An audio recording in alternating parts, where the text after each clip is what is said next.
ये दाढ़ियाँ ये तिलकधारियाँ नहीं चलती, ये दाढ़ियाँ ये तिलकधारियाँ नहीं चलती, मेरे अहद में मक्कारियाँ नहीं चलती। कबीले वालों के दिलों को जोड़िए मेरे सरदार, अरे सरों को काटने से सरदारियाँ नहीं चलती। ये बड़े यकीन से हम ये बात कह सकते हैं कि आज़ाद समाज पार्टी के बगैर यूपी के अंदर कोई सरकार बना नहीं पाएगा। बीएसपी को तमाम वोट देगी, देख लिया वो 4। तो जय भीम, नमो बुद्धाय। पहले तो ये वीडियो देखिए, हमारे चंद्रशेखर भाई जी ने क्या बोले हैं। वीडियो को पूरा देखिए, वीडियो अच्छा लगे तो लाइक करें, चैनल को सब्सक्राइब करके शेयर करें और कमेंट में एक जय भीम जरूर लिखें। फिर मिलते हैं नेक्स्ट वीडियो में, तब तक के लिए जय भीम। बस चीफ मिनिस्टर बन गई, समाजवादी को मुस्तकिल दे रहे हैं, 40 साल उनको दिया कांग्रेस को, तो मैं आपके इनका भी काम हो जाने दो। 27 के इलेक्शन में आज़ाद समाज पार्टी और काशीराम के हाथ में जो सत्ता की चाबी होगी। देखिए, मुस्लिम संवाद कार्यक्रम के बाद अब चंद्रशेखर आजाद जो हैं वो जा रहे हैं और यहाँ पे तमाम जो मुस्लिम उलेमा और मुस्लिम कार्यकर्ता थे उनसे मिलते हुए चंद्रशेखर आजाद नजर आ रहे हैं। बड़ा मजमा यहाँ पे देखा गया, तमाम जिलों से मुस्लिम समुदाय के लोग जो थे वो इस संवाद में आए और आप चंद्रशेखर आजाद देखिए आगे जा रहे हैं और पूरा हुजूम जो है उनको देखने के लिए, एक झलक पाने के लिए उमड़ पड़ा है। चंद्रशेखर आजाद अब यहाँ से जा रहे हैं और यहाँ पे तमाम जो कार्यकर्ता हैं उनके अंदर काफी जोश देखने को मिल रहा है।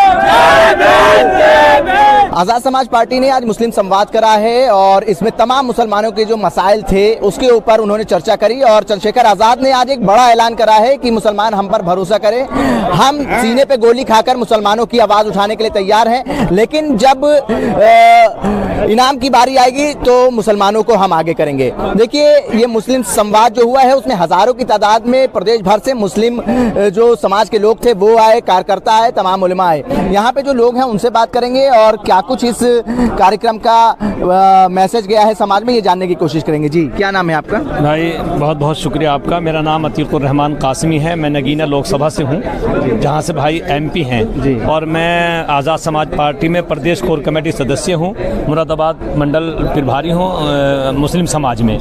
आज जो ये संवाद मुस्लिम संवाद हुआ है और जो भाई ने वादा किया है, देखिए मुस्लिम क्यों यकीन कर रहा भाई के ऊपर, हम आज से नहीं, आज़ाद समाज पार्टी तो 2020 में बनी है, उससे पहले से जो है जो सामाजिक संगठन होता भीम आर्मी के नाम से भाई चला रहे थे। हमने YouTube पे वैसे ऐसे नहीं कि वैसे देखा हो, हमने भाई के अंदर देखा जो वादा इन्होंने किया, भले से उन्हें नुकसान पहुंचा, पुलिस ने गिरफ्तार कर लिया, जेल चले गए, लेकिन एक वादा भी ऐसा नहीं जो फर्जी किया हो इन्होंने। हमारे साथ एक हालात आए थे जब NRC और CA लागू हुआ था, तो हमारे यहाँ बिजनौर के अंदर नगीना नेहटौन में बहुत बुरे हालात थे। पुलिस ने ऐसे हालात बना दिए थे कि जो एहतजाज कर रहे थे संविधान के दायरे में रह के, कानून के दायरे में रह के, उन पर हम मुस्लिम समाज के लोगों पर लाठियां बरसा दी, टांग तोड़ दी, गोली चला दी। हमारे यहाँ एक समाजवादी का आदमी, किसी कोई नेता हमारे यहाँ नहीं पहुंचा। चंद्रशेखर आजाद तन्हा अकेला शख्स था जब उस वक्त MP नहीं थे, और हमारे यहाँ गए, उन्होंने कहा मैं तुम्हारे साथ खड़ा हूँ। यहाँ तक हुआ कि पुलिस ने बहुत बदतमीजियां की, लेकिन चंद्रशेखर आजाद अपनी जुबान से नहीं हटे। लेकिन देखा जाए तो तमाम पार्टियां जो है वो अल्पसंख्यक समुदाय के वोट पाने के लिए तमाम तरीके के सम्मेलन कर रही है। अभी भारतीय जनता पार्टी ने भी एक बड़ा सम्मेलन करा, अल्पसंख्यकों का पैगाम मुसलमान मोदी के साथ। क्या ऐसे जो कार्यक्रम हो रहे हैं क्या भारतीय जनता पार्टी को फायदा पहुंचा पाएंगे, या जो तमाम पार्टियां जो सम्मेलन कर रही हैं क्या वो उनको फायदा पहुंचा पाएंगे?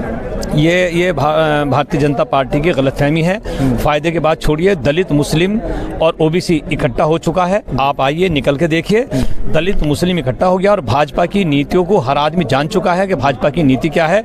और जो मुस्लिम समाज के कुछ लोग आपको भाजपा के मंच पे नजर आते हैं, मुझे तो शर्म आती कहते हुए कि भाजपा के मंच से एक ऐलान होता है कि अगर मुसलमानों तुम्हारे अंदर जरा सा भी जमीर जिंदा है तो तुम पाकिस्तान चले जाओ, तुम्हारा यहाँ रखा क्या है। उसी मंच पे मुसलमान बैठा, पता नहीं किस जमीर से बैठा। 27 में आज़ाद समाज पार्टी कैसे तैयारी कर रही है? क्या जो ऐलान हुआ है 27 में सरकार बनाने का वो पूरा हो पाएगा? देखिए, ये ख्वाब पूरा करना, ये सपना पूरा करना हमारी तो कोशिश है, पूरा करना ये तो ऊपर वाले का काम है, अल्लाह का काम है कि अल्लाह ताला ये सपना हमारा पूरा कर दे। लेकिन ये बड़े यकीन से हम ये बात कह सकते हैं कि आज़ाद समाज पार्टी के बगैर यूपी के अंदर कोई सरकार बना नहीं पाएगा। चाबी सरकार की हमारे पास रहेगी, आज़ाद समाज पार्टी के पास रहेगी। मुसलमानों की आवाज़ उठाने की जब बात आती है तो सदन में देखा गया है कि असरुद्दीन ओवैसी, मजलिस इत्तेहादुल मुस्लिमीन के जो लीडर हैं वो भी बड़े ज़ोर शोर से आवाज़ उठाते हैं और इस बार वो उत्तर प्रदेश में मेहनत करें। क्या लगता है कि इस बार क्या मुसलमानों का वोट पाने में कामयाब होंगे वो? नहीं, असदुद्दीन अवैसी साहब आवाज़ उठाते हैं मुसलमानों की, उठाना भी चाहिए, जो कि मुसलमान हैं उठाते हैं और बढ़िया लीडर हैं। और उनके लिए मेरा एक नसीहत के तौर पे कह रहा हूँ और मशवरा दे रहा हूँ कि असदुद्दीन अवैसी साहब अकेले कुछ नहीं कर पाएंगे। उन्हें चाहिए कि किसी भी पार्टी से, चाहे आज़ाद समाज पार्टी से, किसी भी गठबंधन करके चुनाव लड़ें, उनके साथ रह के चुनाव लड़ें। सर, आज आप यहाँ पे एज अ गेस्ट आए थे, आपने भी लेक्चर दिया, कैसा लगा आपको ये मुस्लिम संवाद आज़ाद समाज पार्टी का, और आज़ाद समाज पार्टी 2027 में कैसा परफॉर्म कर सकती है आपके नज़रिए से? ये इंशाल्लाह आप देखिए कि उसमें पूरी जो तरीके से समाजवादी ये आज़ाद समाज पार्टी कामयाब होगी और चंद्रशेखर आज़ाद साहब एक नए लीडर के रूप में उभरेंगे। अब रहा सवाल मुसलमानों के वोट देने का, मियाँ जी बीएसपी को तमाम वोट देगी, देख लिया वो 4 दफा चीफ मिनिस्टर बन गई। समाजवादी को मुस्तकिल दे रहे हैं, 40 साल उनको दिया कांग्रेस को, तो मियाँ आपके इनका भी काम हो जाने दो। आप कह रहे हैं कि जो सच्चा लीडर होगा उसके साथ ऊपर वाला भी खड़ा रहेगा। तो क्या जो विपक्षी पार्टियों के नेता हैं क्या वो झूठे हैं? नहीं, हम तो ये कह रहे हैं जो हमारा टेस्ट है अब तक हमारे साथ किया गया, कुछ किया, हम पिट रहे हैं, जेलों में जा रहे हैं, कोई बोल के दिया जिसको वोट दे रहे हैं? तो ये फर्ज था उनका, भाई उनका फर्ज था हमें बचाएं, हमारी कौम को बचाएं। क्या चाहती है मुसलमान कौम? मुसलमान ही चाहती है इज्जत से रहें, जैसे और लोगों के हकूक उसी। तो पिछली सरकारों में आपको इज्जत नहीं मिली, मुसलमान कौम को इज्जत नहीं मिल पाई जो पिछली सरकारें थी, बसपा, सपा, कांग्रेस?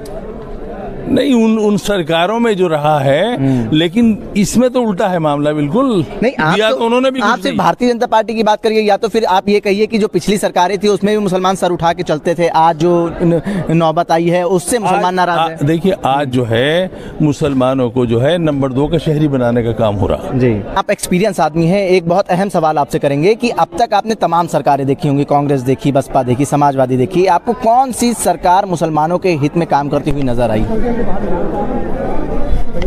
साहब, सबने जो है वैसे ही फॉर्मेलिटी बातें बहुत बढ़िया की हैं, लेकिन जो बुनियादी बात है, अगर किसी एक पार्टी को चुनने की बात करें तब इन तीनों में हम तो आज़ाद समाज। पिछली सरकार में आपको किसका काम बेहतर नजर आया था? भाई उनका किसी का काम, कांग्रेस थी, कांग्रेस ने शुरू में जब हुकूमत की तो मुसलमानों को उन्होंने मतलब सराहना शुरू किया, लेकिन आहिस्ता आहिस्ता करके उनको दरकिनार कर दिया। इसी तरह से इसमें समाजवादी में रहा, बीएसपी में भी ये रहा, मतलब एक वक्त तक तो इस्तेमाल किया उन्होंने, उसके बाद एक तरफ कर दिया। जो आज ये मुस्लिम संवाद हुआ है तो इसका क्या मैसेज गया है समाज में, और 2027 में आज़ाद समाज पार्टी की क्या कुछ तैयारियां?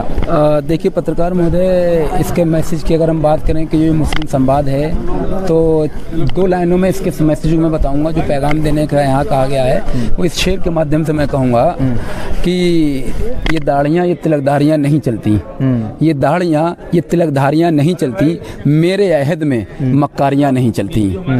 कबीले वालों के दिलों को जोड़िए मेरे सरदार, अरे सरों को काटने से सरदारियाँ नहीं चलती, सरों को काटने से सरदारियाँ नहीं चलती। ये शेर किसके लिए था? ये शेर मौजूदा गवर्नमेंट के लिए था कि जिस तरीके से आज पूरे देश के अंदर हालात क्रिएट कर रखे हैं, तो ये एक पैगाम दिया गया यहाँ से अमन का, एकता का, अखंडता का, मोहब्बत का, कि ये पैगाम यहाँ से आज जन जन तक पहुँचेगा और लोग एक ऐसी पार्टी के नीचे खड़े होंगे जो सर्व समाज के लिए काम करती है जाकर के। 27 में क्या लगता है आपको, आज़ाद समाज पार्टी का क्या रिजल्ट रहेगा? देखिए रिजल्ट क्या रहेगा, मगर मेरा मानना यह है कि पत्रकार महोदय, जो आपका चैनल है बहुत प्रतिष्ठित चैनल है, मैं भी काफ़ी देखता हूँ इस उल्टे चश्मे को। सवाल तो ये भी होना चाहिए था कि 2027 के इलेक्शन जो आएगा वो बीजेपी किन मुद्दों पे लड़ेगी। क्या बीजेपी ये बताएगी कि इस 2027 के पीछे का जो कार्यकाल रहा है, कितने उसने मदरसों को तोड़ दिया, कितनी मस्जिदों को उसने तोड़ दिया, कितने गुरुद्वारों को उसने तोड़ दिया, कितने चर्चों को उसने तोड़ दिया, और तो और कितने बच्चों के स्कूलों को मर्द के नाम पर बंद कर दिया गया। क्या ये अपनी अपनी उपलब्धि बताएगी जाकर के? तो मुसलमानों के लिए, पिछड़े और दलितों के लिए क्यों आज़ाद समाज पार्टी, क्यों दूसरी कोई पार्टियां नहीं? अब आप देख लीजिएगा, पहली बात तो ये कि मैं मुस्लिम कौम से आता हूं। मेरा नाम नईम रज़ा है, आज़ाद समाज पार्टी का आश्रम से मैं प्रदेश सचिव भी हूं। मैं आपको एक थोड़ा सा एग्जांपल मैं आपको दे दूं कि क्यों आज़ाद समाज पार्टी के झंडे के नीचे खड़ा होना चाहिए जाकर के। आप एक बात बताइए, जब कहीं मुस्लिमों के ऊपर अत्याचार होता है, जुल्म होती है, जास्ती होता है, तब दूसरी पार्टियां कहाँ खड़ी हो जाती हैं जाकर के। यहाँ तक कि बहुत बड़ी हितैषी पार्टी समाजवादी पार्टी अगर जब मुसलमानों के ऊपर अत्याचार होते हैं, जुल्म होते हैं, तो वो मुस्लिम शब्द से भी बचती है। और एक राष्ट्रीय अध्यक्ष जी का एक ट्वीट आता है कि अल्पसंख्यक के लोगों के साथ में ऐसा हो गया। मतलब हम इंसान नहीं है क्या? हमें दर्द नहीं है क्या? हमें तकलीफ नहीं होती क्या? हमारी माँ ने हमें पैदा नहीं कराया क्या जाकर के? मगर आप मुझे बताओ, जो कौम आपको भर भर के झोली वोट दे रही है, आप उस कौम के लिए क्यों नहीं खड़े हो रहे हैं? आपके बड़े से बड़े लीडर आपकी जेलों के अंदर पड़े हुए हैं, या तो उन्हें कब्रिस्तान में पहुंचा दिया गया या फिर उन्हें जेलों के अंदर पड़ा हुआ है। आप बताइए क्यों नहीं बोल रहे हैं जाकर के? क्यों नहीं बोल रहे? फिर ये कौम क्यों नहीं? क्या आपको ऐसा लगता है कि नहीं बोल रहे वो? बिल्कुल लगता नहीं है, स्पष्ट 100% नहीं बोल रहे हैं। लोकसभा का चुनाव आप देखिए अगर, तो पीडीए का जो मुद्दा था वो एनडीए के ऊपर हावी रहा और 37 सीट समाजवादी पार्टी ले गई और इंडिया गठबंधन 41 सीटें ले गई, 43 सीटें ले गई। तो कैसे देखते हैं ये पीडीए का जो फॉर्मूला है अखिलेश यादव का, वो तो भाजपा भी कह रही है अनब्रेकेबल लग रहा है हमें। देखिए, मैं आपको बताऊं पत्रकार महोदय कि जो लोकसभा का इलेक्शन था, शायद आपने आज़ाद समाज पार्टी की उत्तर प्रदेश के अंदर क्या पूरे देश के अंदर लोकसभा के इलेक्शन में शायद आपने रिसर्च नहीं की है। हमारी पार्टी 2 जगह सिर्फ इलेक्शन लड़ी थी। एक भाई चंद्रशेखर आजाद जी के लिए जो नगीना सांसद से लड़े थे, भाई को 1.5 लाख वोटों से मुसलमान समाज ने, जहां 70% से ज्यादा मुसलमान है, 1.5 लाख वोटों से जिता करके और संसद में भेजने का काम किया। बताइए किया या नहीं किया?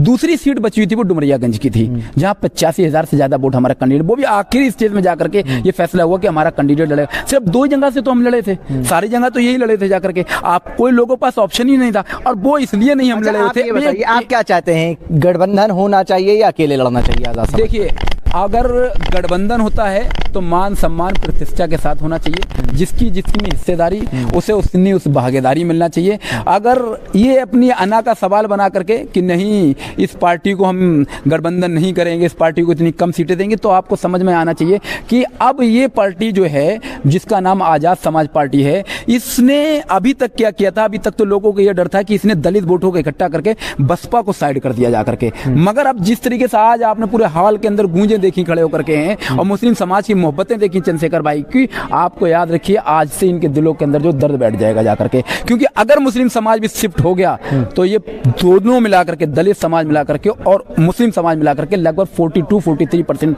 वोट होता है जाकर के। मतलब 27 में आप क्या कह रहे हैं, क्या कुछ आपको लग रहा है क्या रिजल्ट रहने वाले?